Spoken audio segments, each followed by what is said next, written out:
Hello, this is Writers at Work, a podcast for readers and writers about the joys, heartaches, challenges, and satisfaction of the creative writing process. I'm your host, Jim Fusilli.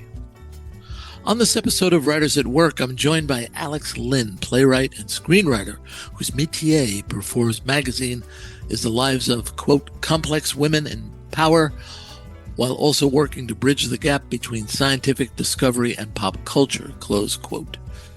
I quote Forbes because its editors recently placed Alex on its 30 under 30 list, naming her one of America's brightest young talents. Alex's achievements thus far include 2 plays premiering at major New York theaters in the same season: Lao Wang, A Chinatown King Lear at Primary Stages, and Chinese Republicans at the Roundabout Theater. Alex also wrote for the AMC series The Audacity, which premiered this past Sunday. A graduate of Juilliard, Alex is the winner of a Stavis Award presented by the National Theater Conference and 2 Kennedy Center Awards. Her plays have been developed by countless regional theaters and workshops, and she's worked as an actor.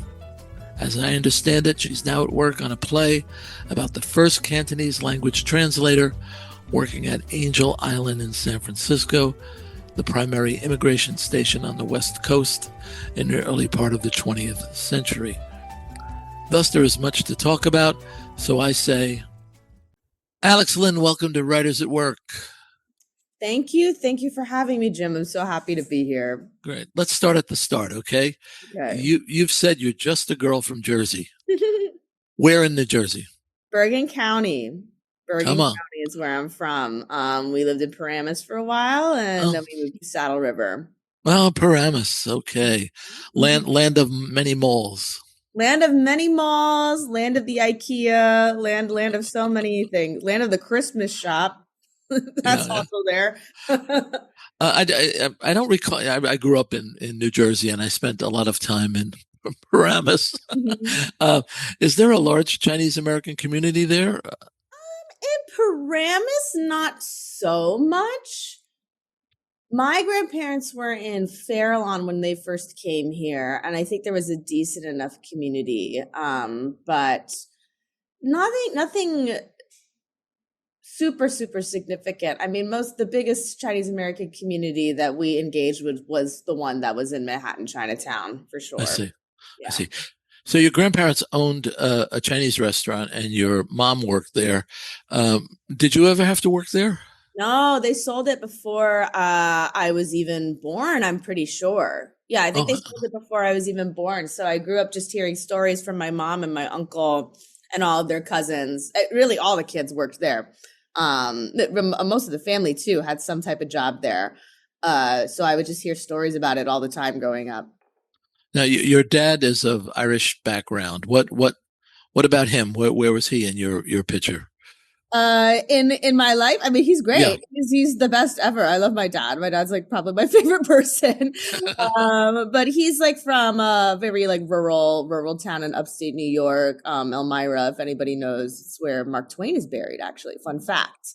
One of my favorite things about where he's from. But just very like country, very like classic, sort of landlocked American. And I think my dad gave me a lot of my music taste, actually. There was a lot of like Shania Twain that we were listening to growing up, and Dolly Parton and Johnny Cash and stuff. So yeah, very influential to me there as well. Yeah. Now, was your dad kind of the outsider among the larger family? You know, in a way he was, but it's funny enough. I say this all the time. My dad acts unintentionally so Asian, and I think maybe that's why my mom was like, I think it's okay if I marry him. Actually, my dad is also just very much hardworking and driven, overachiever, working all the time. I think he should work less, but that's like his personality. That's just what he likes to do. He likes to work. He was the one actually when I would come home with, I don't know, a 95 or like a 93 or something on a test. My mom would be like, oh my gosh, great job. I'm so proud. Yay, you got an A. My dad would be the one that would ask, what happened to the other 5 points? Wow. He'd be like, what did you do? So, okay, let's go over the test. What happened to the other 5 points? And if there was extra credit that I didn't get, he would be the one that was like, why didn't you get extra credit? What happened? But that's how he is. He's an orthopedic surgeon, so his standards are pretty high.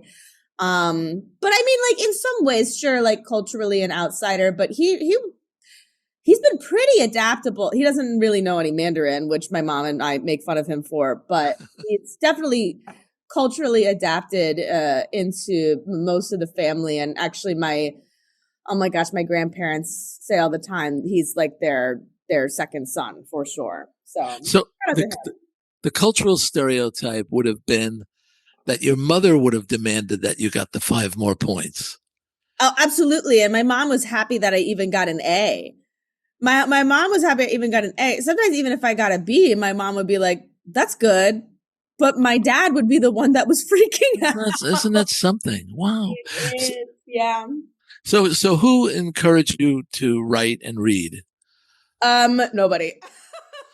Wow. It was definitely not, well, I mean, they wanted me to read, right? Like, no, sure. Obviously. But, I think,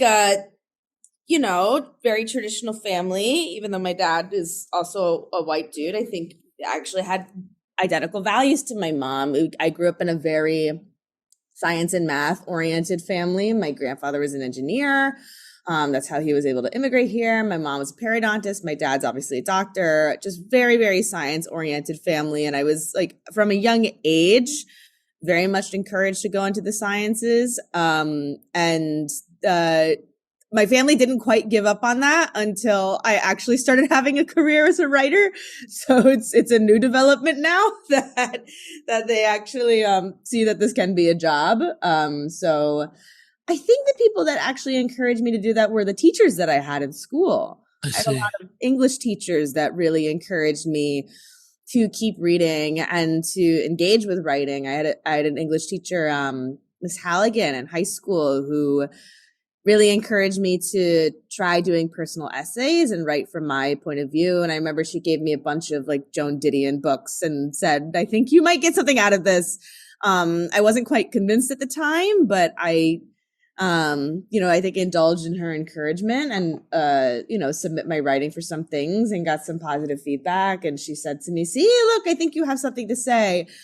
And I don't think it quite sunk in with me how important that was, how formative that was until maybe even just like a year ago for me after having this pretty crazy year as a professional writer. But yeah, I think my teachers were really the ones that pushed me to do that. Did you see reading well and writing as an act of rebellion, maybe? I think I saw it as I need to get an A in all of these classes, and this is what I'm supposed to do. I think I saw being interested in performing arts as something of an act of rebellion. And I think I also saw bleaching my hair as an act of rebellion. Right. So there were different ways that I was expressing that, I guess. I'm envisioning young Alex Lin hopping on the bus and going into New York City and soaking up the atmosphere. Was it something like that? Yeah, I loved the city. I really did. I loved going into the city, and I loved going to undergrad there and then my graduate program there and living there. I really, really, really loved it. And I think that was maybe an act of rebellion too, even though I was born in the city and we lived in Queens until I was like, I think 5 or 6. Settling back in New Jersey when I was a child, like my whole family, like I think the idea was to instill in me you should choose a life of stability. You should choose a life of consistency. You should choose a life where there's no surprises, because the world is already crazy and unstable and full of surprises. You might as well have something in your life that doesn't go through those crazy waves. But I think I wanted to go through the crazy waves. I think I thought it was fun. Yeah. Let me ask a question filtered by my own experiences. When you're growing up in Paramus, and I didn't grow up very far from there, it seems the life of a writer or an artist is something unreachable. Yeah, totally. But once you get go through the Lincoln Tunnel or over the George Washington Bridge and you're in the city, then it seems doable. Was that your experience? I think that it seemed more feasible and possible because it seemed like there were more people in the city doing it and pursuing that. However, I think nowadays, because of the amazing internet, a lot of things have changed. I know so many writers and so many creatives who live in these more suburban areas who feel like it is more achievable to them. It is more attainable. But there definitely is, as a bridge and tunnel, there definitely is this perception and inherent feeling like if you want to go really make it as an artist, you need to go to the big city. Yeah. There definitely was that feeling. Yeah. Yeah. And when you were at Juilliard, are you competitive? Are you a competitive person? What do you think? What I find fascinating about your story, and even as we're talking now, it's quite different than I thought it would be, is that if you are competitive, you're probably competing with yourself. I frequently feel that way. Yeah. I feel no shame in admitting I think I am extremely competitive. And I've been that way ever since I was a kid. And I don't think it necessarily has to be a bad thing. I don't view competition as something that's negative. If I'm competing inherently in the industry, there is some degree of a one-to-one comparison when you're a writer and you're submitting something. At the end of the day, the studio execs or like the theater company, they're picking something over something else, right? And I don't think that has to actually be a bad thing. And I don't think it has to be something that breeds negative feelings of writers towards each other. I actually think for me at least, there's a positive way to look at it, that it just makes us all want to bring our best to what we're sending in and that what we're submitting and what we're working on. But I frequently find when I'm in it, when I'm really writing and I'm in that zone, I am really trying to just improve upon what I did the last time. Always a little bit better than last time. Always a little bit more, I guess, pushing the band. Always a little bit more, always a little braver, a little bit more risk taking. Like what's something new I have to say that I haven't quite said yet. So that's a very long-winded way of saying, yes, I do think I'm a competitive person. No, I actually don't. I don't think there's anything at all wrong with being competitive. Also the word ambition now has taken on a negative connotation at times. I know, yeah. I don't think there's anything wrong with being ambitious. And you come from a family of high achievers. Yeah. So you can take, you have this example of what it takes to succeed, and you can't be passive about it. No, you can't just wait for it to happen to you. You have to make some things happen for yourself, right? And I think, oh goodness, I was asked this question once. I had a very nice season last year, and also in addition to 2 off-Broadway shows in New York, also was working on a television show. Just very, very, very busy past like 6 months for me.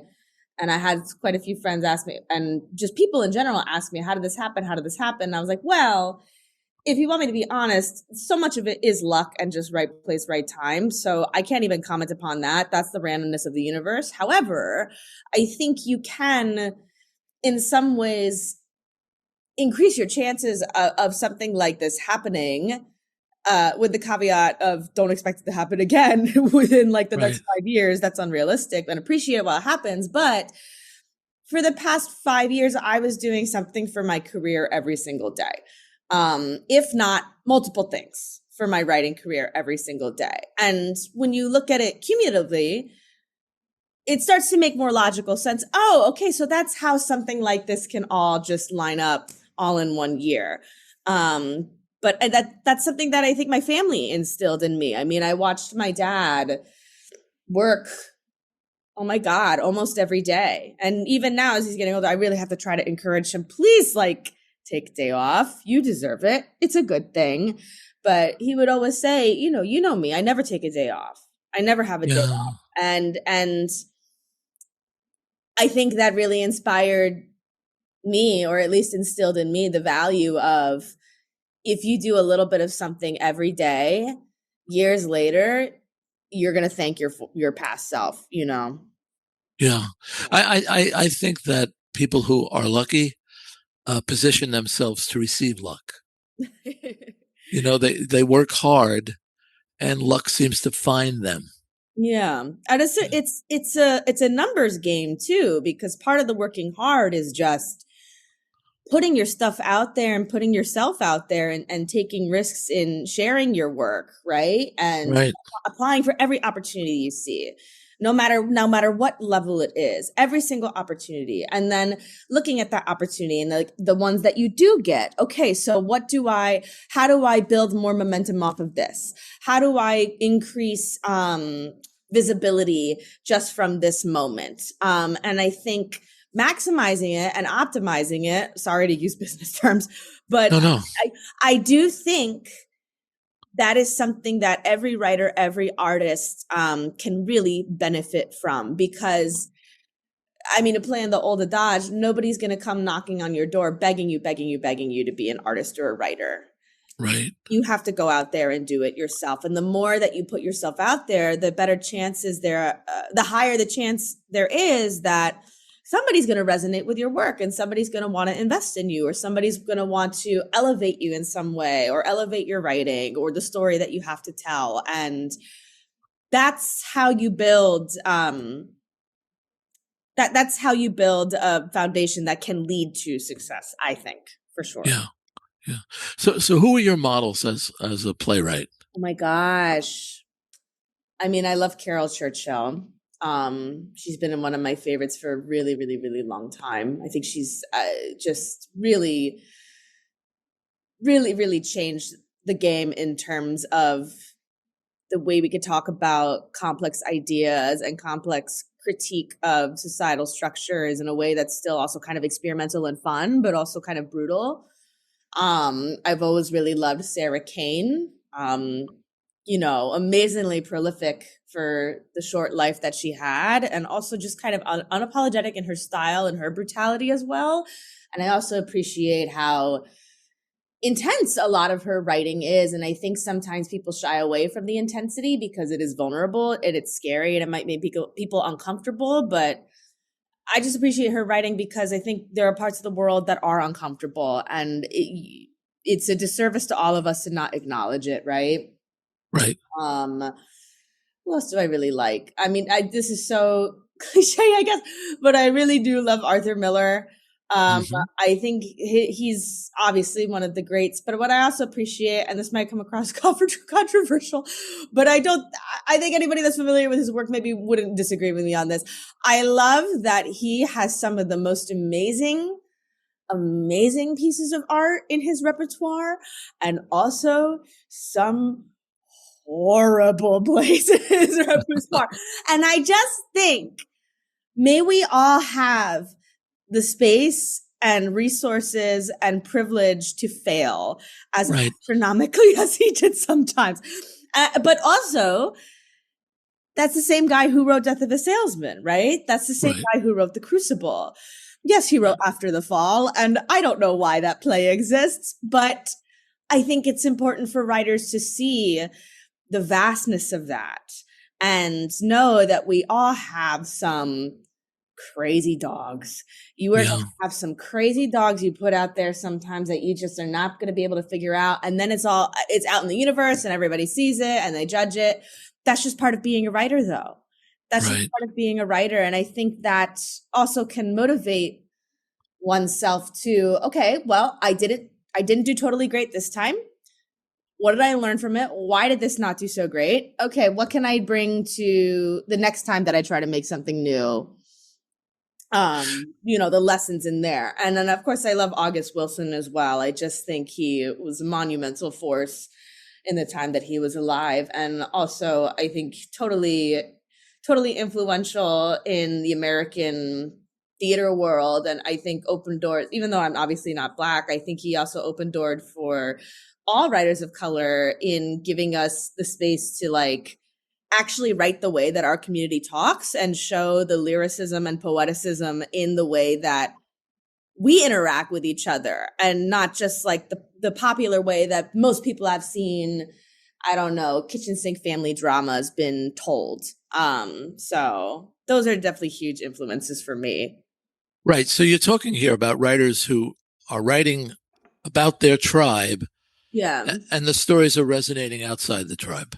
100%. Yeah. And I think Arthur Miller did that too. Sure. No, absolutely. Yeah. I mean, that that is the American form of storytelling, where you are in some ways compelled to write about your tribe, and then if you can, you succeed in having it resonate with people who are not in the tribe. Yeah, yeah. I actually saw a very beautiful thing happen with both plays that I did.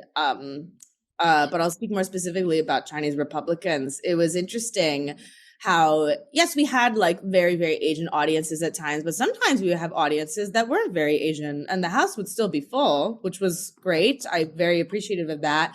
But so many people would come up to me, not Chinese, not even Asian, saying, I feel like I was listening to my family.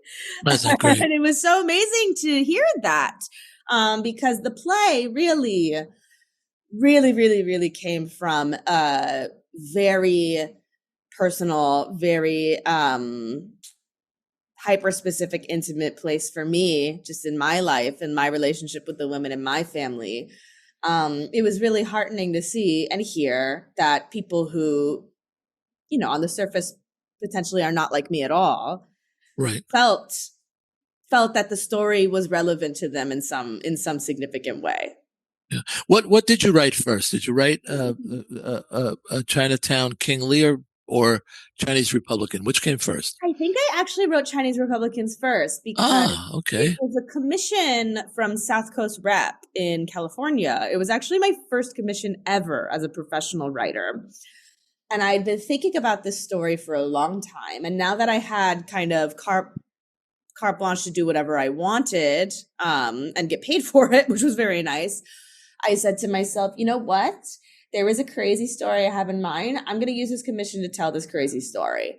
Yeah, but I'm pretty sure I wrote that first. And then I wrote the King Lear not too long after. It was a pretty productive year in terms of generating new writing for me. It was in 2023, I'm pretty sure. I wrote both of them, but Chinese Republicans was first. Okay, let me see if I can summarize Chinese Republicans accurately, okay?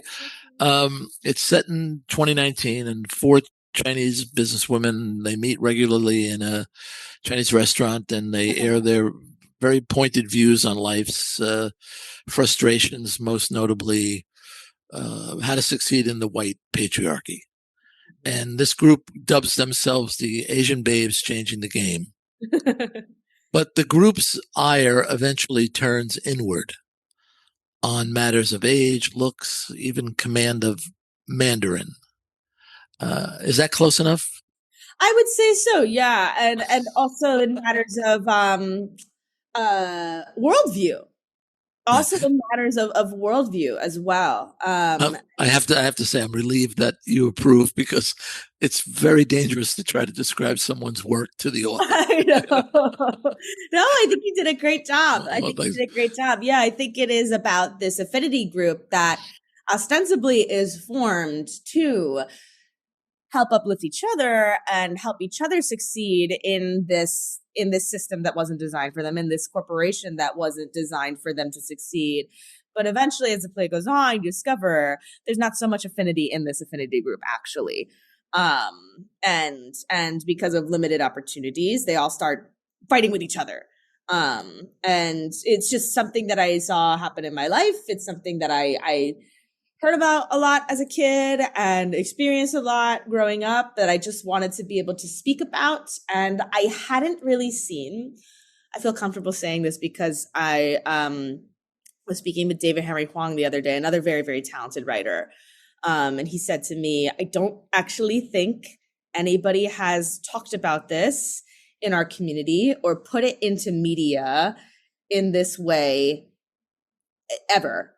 And I remember kind of knowing that as a kid and a young writer coming up, and I just wanted to actually talk about it because it's such to me, a clear reality of something happening within my community. I talk to any other Chinese American person and I say the title of the play and they all go, oh, because they know this is just a part of our community that is unignorable, and also elements of the issue affect the people who are Chinese American who are not of that political persuasion, right? There is Right. this sort of like, well, there can only be one. There's a limited amount of spots. Like we all, to bring up competition again, we all feel like we're competing with each other, really, Right. at the end of the day. And just having the irony of sometimes these affinity groups, and I've been in affinity groups, sometimes these affinity groups don't actually end up being the most supportive place in the world, because there is this sort of implicit feeling, well, it's her or me. It's going to be her or me if it comes down to it, you know? Yeah. Well, of course, you know this. There was a long profile of you last week in the South China Morning Post. Yes. Quite flattering, by the way. It was very nice. Yeah. And you what you said was more or less what you just said now, and that you were interested as an artist in telling stories that are not so great about parts of the community that aren't awesome, that aren't fun, but are challenging. And I love that quote, because I thought, for somebody who's outside the community, for me to understand it, you're going to have to present me with more than platitudes and stereotypes. And somehow as a young writer, you knew that intuitively. I think I did. And I think I think I'm grateful for the era that I was born in. I think I have more real estate and more bandwidth now in the entertainment industry to write stories like that for my community. Because I feel comfortable knowing that there are other stories out there that present the positives and that present like the nice stories and present the types of stories that I think the end goal is, we want to share our beautiful culture. See, we're American too. See, please like us. Please don't be mean to us. I think I actually, at the end of the day, maybe the goal is the same. I just want to present the humanity. And I think those other stories that are maybe a little bit more curated and nicer and have their own merit, the goal is presenting humanity. But I think my philosophy on it is, the more vulnerable you are, I think, as a writer, and the more you choose to take risks and you choose to say the thing that maybe is a little bit uncomfortable, maybe is a little bit not palatable, but is true, the more willing people are to see your humanity, and the more able they are to do that. And I think actually it's a lesson that I learned in my own like personal life as well. I think you'd be surprised by how people respond to genuine vulnerability. And I think that's kind of my goal with a lot of my writing. I just want to tell the truth, even if it's something that's uncomfortable, even if there's a potential for one odd person to misconstrue it in a weird way and then come away with like a strange, I don't know, takeaway. That's something I feel you can't control that as a writer. So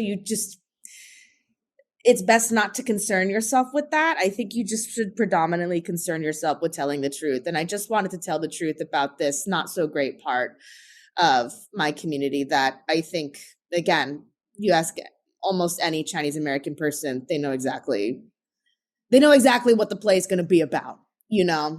Yeah.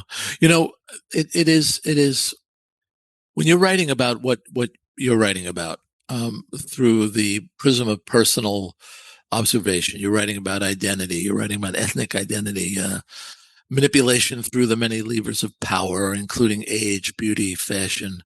Writer to writer, I'll say that it is fun to write that stuff. Yeah. But it is also painful to write that stuff. Oh, it is. Yeah. And finding that balance, you could have a lot, as a writer, you can have a lot of fun writing something that troubles the reader or troubles the audience. And it seems to me that this is what you've achieved here, that you've dug pretty deep into stuff that could be painful for you. Yeah. No, it often is. It often is. And I think it's something I'm still learning about my process, as still a writer very early in her career still. There are times where I have to take a break. I'm writing something or I'm finishing a scene and I have to actually step away from my computer and I have to go take a break and I have to go walk around or something, or I don't know, have a snack or call a friend, because it's just, you have to do a lot of, you know this too, you have to do a lot of self-reflection and excavating as a writer. And sometimes when you're excavating, you have a new discovery about yourself or discovery about that memory. It's actually kind of a privilege to do that, I think, to have that level of self-reflection. But you might understand something new about yourself in writing it that you hadn't understood before. There were a lot of moments that I had during Chinese Republicans where I had to kind of pause for like maybe 5 or 10 minutes and just step away, especially during when I was doing rewrites for previews, actually. I'll tell you the story. The final scene, I hadn't quite cracked it. For the people who haven't seen or read the show, it's this final scene between the main character, the mentor, and the mentee. And it's just a really, really brutal sort of explosive disintegration of their relationship, sort of like pseudo mother-daughter relationship. And I just remembered my director saying to me, right now it's fun because they're, fighting, but what are you really saying at the end of the play? It's kind of just a long coda right now. It doesn't really add anything else to what you've been talking about. It's all stuff we already know. And I, for so long, struggled with it because I was like, I don't really know what it is. I just know that dramaturgically and like narratively, this is the way the play ends. So this is the way the play has to end. I wanted to go from these two people are very, very close. They have this beautiful relationship and it's so sweet and like quasi-parental, and it's amazing. And because of the world that they live in, it totally blows up at the end. And that's kind of the tragedy, But I couldn't quite figure it out until my director really prompted me to do that. And then I remember I went home to my apartment and I started doing revisions for it. And I made this memory in my brain of a fight that I had with my mom when I was 17, just kind of like clicked into my head. And I realized that's what the scene is. That's what I have to put into it. And I actually verbatim, towards the end of the scene, put what I remembered as the major climax of the fight. And I kind of had to step away after that because I was remembering this crazy fight with my mom. But also I think I learned something about the person that I was at that time and the person that my mother was at that time as well. And it just gave me a new perspective on that fight we had. And it made it kind of more tragic, but also I appreciated that I had the opportunity to reflect on it and learn something new from it, other than it just being a memory of like, oh my gosh, I remember that crazy fight with my mom. That kind of sucked. But yeah, I think, sorry. Yeah. You want to say something, Joe? Well, shall I say what you said? Sure. Yeah. You said money's not going to make you white. Yeah, that's what I said. That's pretty devastating. And that's why she really freaked out at me after that. But I remember clear as day, she really freaked out at me. But it is not, at a certain point, a parent-child relationship has to have a schism. Yeah. And when I read that line, I just kept thinking that was simmering in you for a long time. I think so. And it had to come out. It had to come out. Yeah, it did. And because for so long with the play, I didn't want to put I'm sure people can, I've talked enough now. I'm obviously not a Republican.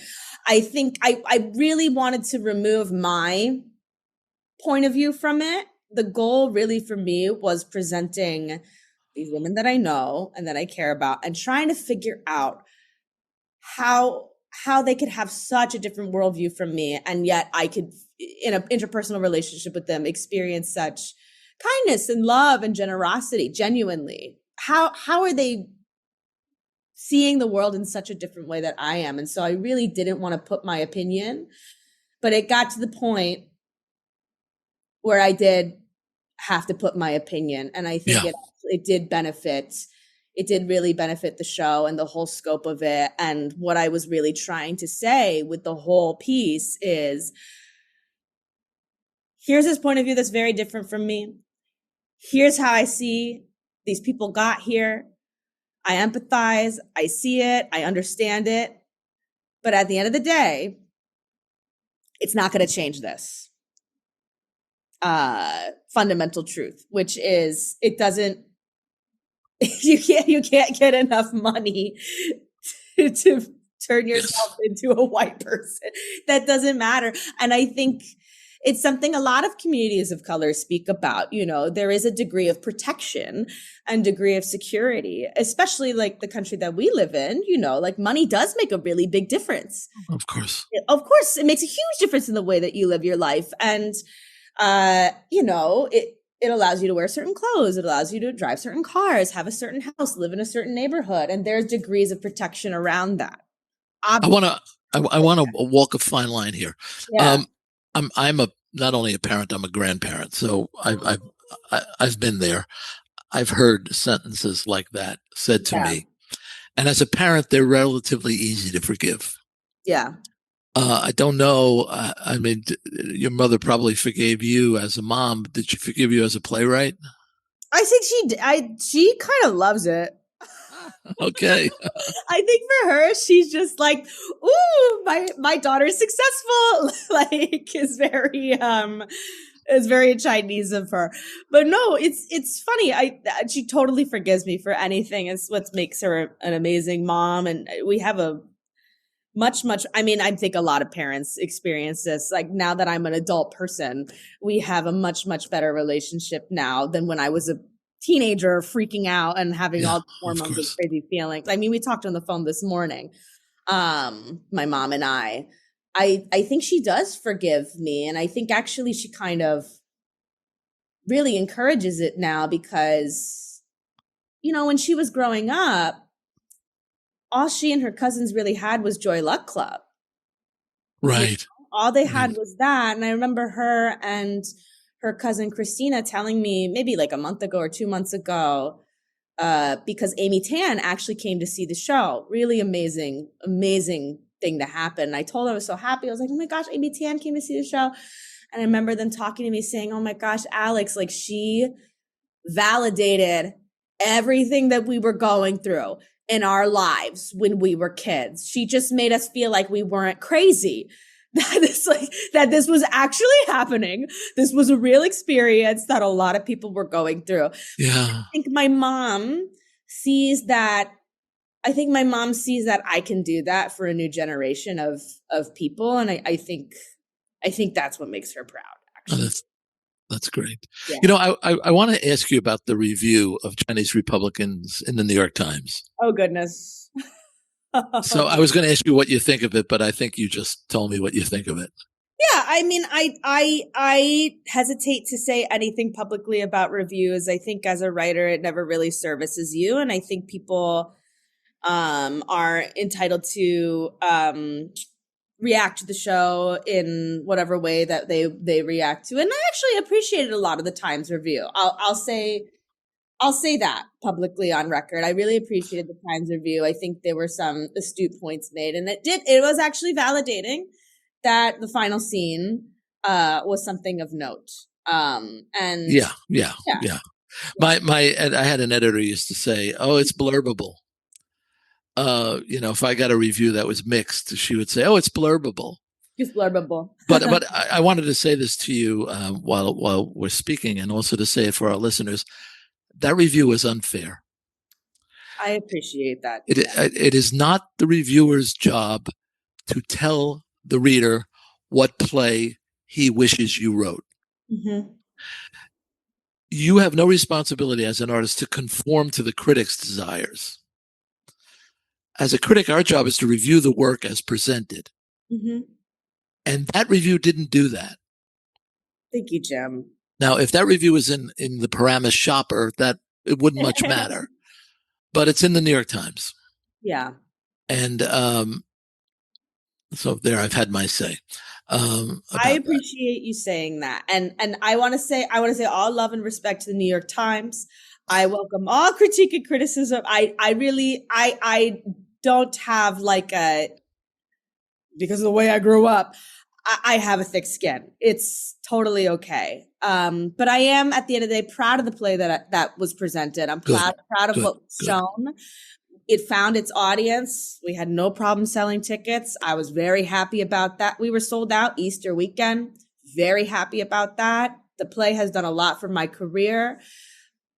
People who come to it and appreciate it, they know what I was trying to say, and I appreciate that. And also, there have been other writers who I have respected for my entire life and idolized my whole life, who came to the show and really loved it, like David Henry Hwang and like John Patrick Shanley. I think that, this too, Jim, that as a writer is the highest compliment. If somebody whose work that you've engaged with for years and years, if they come to see something that you did and think it was amazing, that matters more than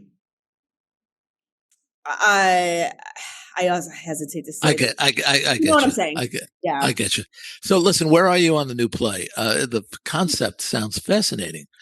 I had no idea. I had no idea that there was even an Angel Island. Never mind, it was a primary. Oh, you didn't know? Yes, that was yeah. I guess my perspective is entirely East Coast based with Ellis Island. So yes.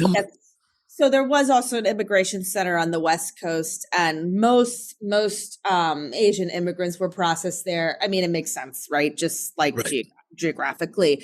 But yes, this new play, I actually just had a meeting with the theater company Colt Core and then Shea Theatricals, the producers, about the first draft. So happy to say, first draft is in. I'm awaiting the notes to do revisions. And essentially, it is about this Cantonese language translator. She was born in America, but she's Chinese, born in San Francisco. Her name was Tai Long Schultz. And she, for a long time in the early 20th century, was the only Cantonese language translator working at Angel Island. And she was there to help people immigrate and assimilate and sort of also get their bearings once they did get into San Francisco, just really integrate into the Chinatown community there. She was like a major figure in that community. She was married to a white man, and they met working at Angel Island. At the time, interracial marriage in California was illegal, kind of insane for us to wrestle with, but it is the truth. At that time, it was illegal. And so they went to Washington to get married. Their supervisors found out, and they were both fired. Oh, gosh. Crazy, right? They were both fired, but they stayed married their whole lives. They had many kids.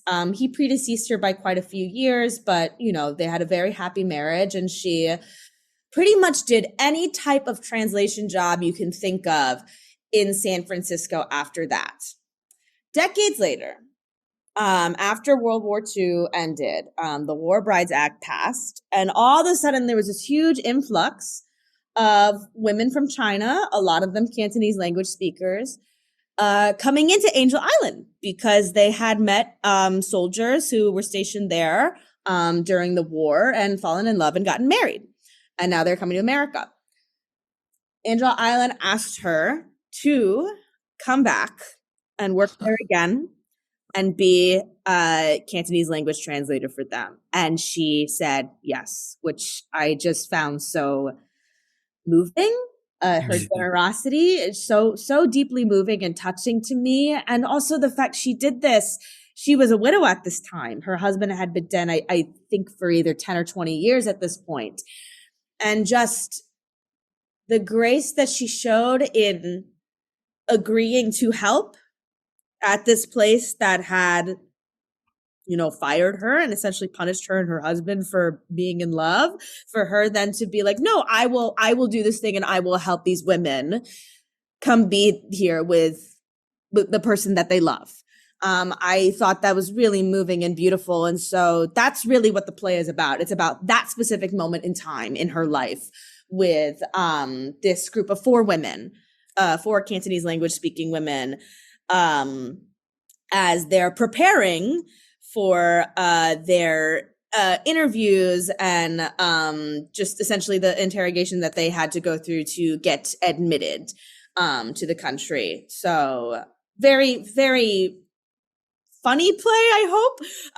Very, very moving, very heartwarming, and in a nice way, I think has a little bit more of some happy endings at the end of the show, whereas opposed to Chinese Republicans, I think it definitely does solidly land as a tragedy. But I'm glad that there are some stories where some things do actually work out, not without some things being lost and some sacrifices, and sometimes some people don't get to make it over, right? But it's a nice change of pace and a nice change of tone that I'm getting to experience as a writer, for sure.